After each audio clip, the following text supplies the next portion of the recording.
Hello and welcome to the 5th episode of Art Made Achievable. This episode we're going to be covering the fundamentals of still life. Now, you see here I have an apple, and I'm going to be painting this apple. Not exactly, but I want to get the basic shape, the basic hue and value correct, and the shading. I'm probably going to ignore this leaf and just cover the main shapes, the main body of the apple.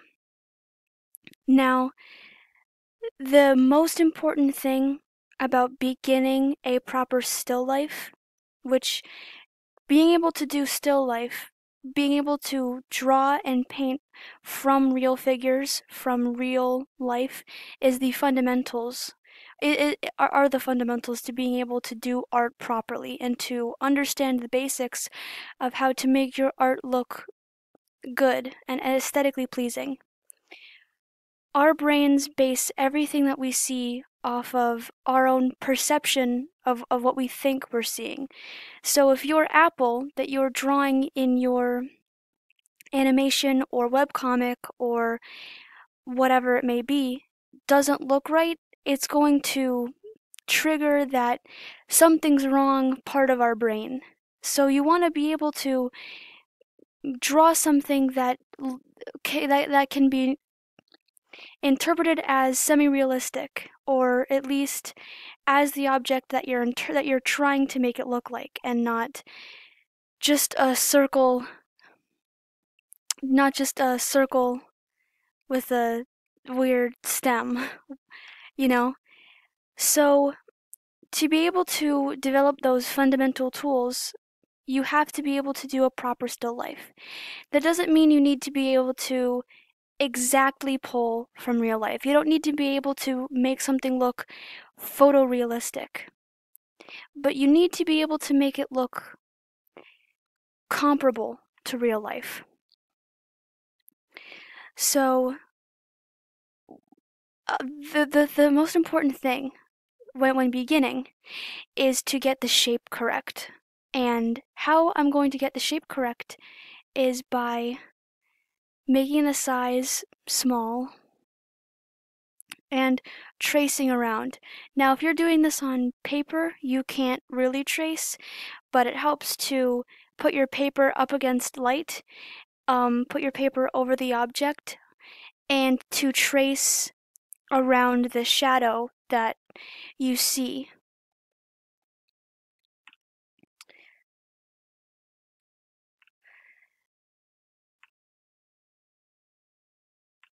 Now, it doesn't have to be exact.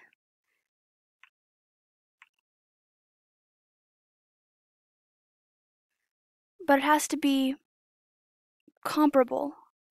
It has to be good enough to where you can tell from the silhouette what it's intended to be. I'll draw on the stem for posterity. And maybe this, just to give myself a guide. Whoops. Now, this isn't perfect. You can see some shaky line work, but that doesn't matter because we have the general shapes, the general line. If we want to go even further, we can really get rid of all of this.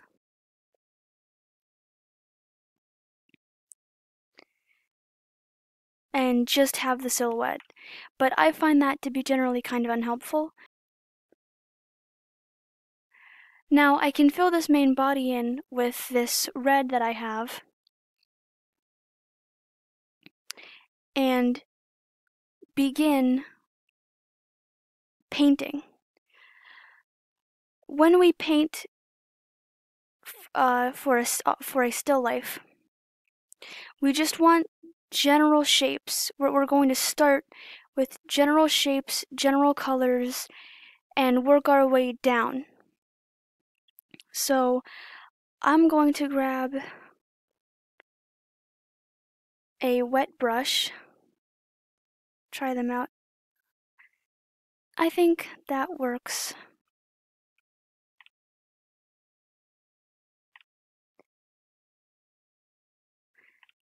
This works. Okay, I'm going to get a big size, and I'm just going to start drawing colors from this original image. So wherever I see this color, I'm going to paint.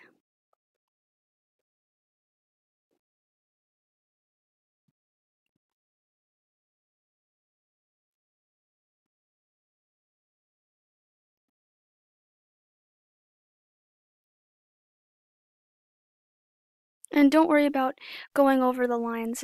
It's all right. You can fix that later. If you really wanted to, you could do this painting in a different layer, which is completely fine.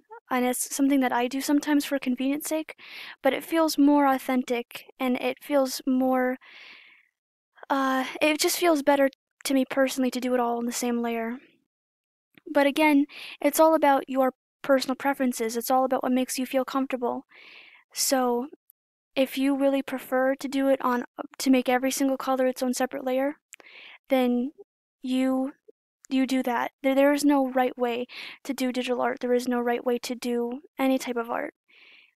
Not really. There are techniques that are generally perceived as better for certain desired aesthetics, but really, it's all free form. It all depends on what you want. And the main reason why I like to paint all on the same layer is because Krita blends colors when you paint on the same layer. So you see, this is the normal color, but when I paint on top of different colors, they become lighter or darker or more desaturated or less desaturated the more that I paint on top of them, and it gives this very painterly look and feel. So especially if you're coming from traditional painting work, it feels a lot more natural. So now we've got the basic colors in, we can start lowering the opacity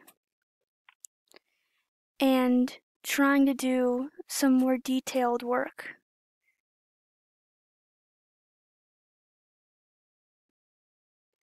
And you see here, this highlight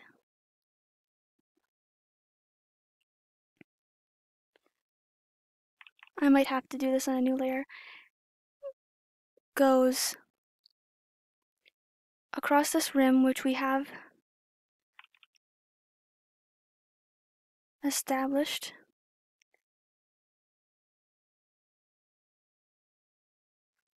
And then it goes along the side.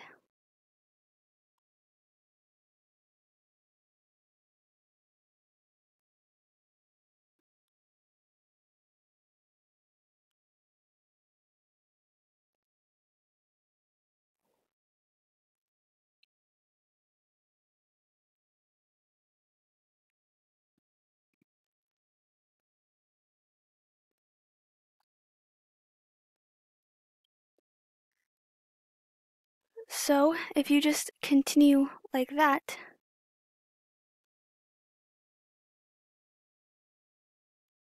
you'll be able to have an apple that looks realistic.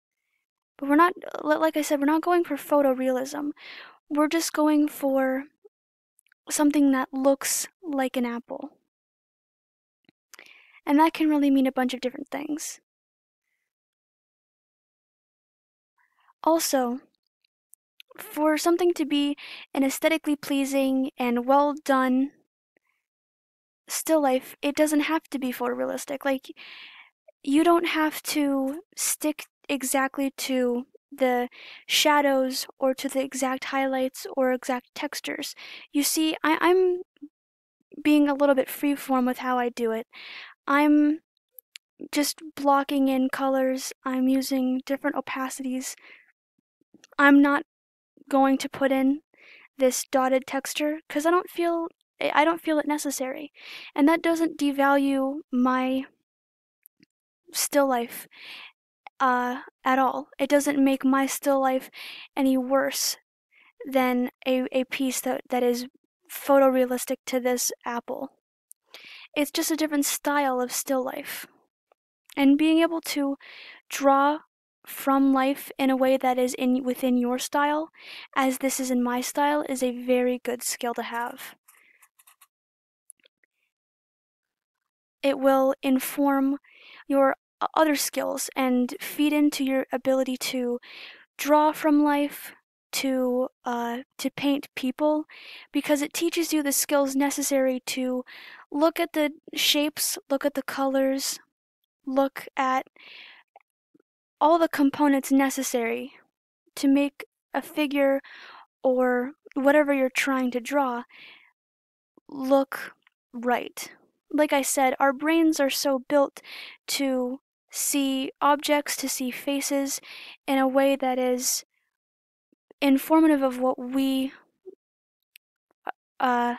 expect those things to look like. And if they don't look right, our brains will freak out. Our brains will not like it, and it will become creepy almost. That's where creepiness comes from. Human or humanoid figures that look almost right, but not quite, not correct enough. And that feeds into what is called the uncanny valley. And I feel as though if your apple doesn't look appley enough, it could possibly trigger that uncanny valley itself. Even though we are not apples, we still have an understanding of what apples look like. And if we're told this is an apple and it doesn't fit that prescribed idea of an apple, our brains won't like it. So it's important to be able to hit those key components of what apples or faces or dogs or whatever it is looks like. And I mean, there are many cartoons that are wildly successful, so obviously being able to portray a human in a non-realistic style without making it look horrifying and creepy is possible. It's just difficult, and it has to be done in a certain way as to not make it look that certain type of hideous, that certain type of unsettling. And the only way you can really perfect that is to draw from life and adjust the proportions of the face, adjust the style, the way that you shade, the way that you the way that you portray that human. It's just a matter of trial and error. And that's the only way anyone really becomes good at anything, is just practicing a lot. And that's the only way you'll really get good at artwork. That's the only way I became good. And I wouldn't even call myself extraordinarily talented. But I do have ability, and that ability was not innate. I wasn't born with this magical talent, this magical gift given from God. It was taught. It was afternoons being spent not playing outside or not going to the movies, but drawing. And sometimes that's the choice that you have to make. It's the choice between, hobbies. And if art isn't the kind of thing that you're willing to dedicate yourself to, willing to study, then it really shouldn't be the kind of thing that you watch these videos for, I guess. But if you're just here because you want to... Okay guys, this is my final product. It doesn't look exactly like the apple because I'm not trying to make it look photorealistic, but these are the fundamentals of still life. You borrow the colors, you try to emulate within your own style, and you're just trying to make it look similar to life. The goal isn't to make something photorealistic. The goal isn't to make it be an exact copy, because then where's the artistry in that? You're trying to make it your own, but pull from life, don't copy it, is, I guess, the motto, the core of what I'm trying to say. This episode has been a little bit shorter because it's just been me doing a still life, but in the next episode, we will take these foundations, this core concept of borrowing the color, of translating these colors, these shapes and shades, highlights, shades of hue, the value and the basic layout of the object, and we're going to translate that into something more artful and something more original. We're going to cover the skills that would allow you to do this yourself without having to use a reference, and hopefully being able to pull it from your own imagination, which I think is more interesting and more fun. So that concludes this episode, and I'll see you next week. Like and subscribe if you did.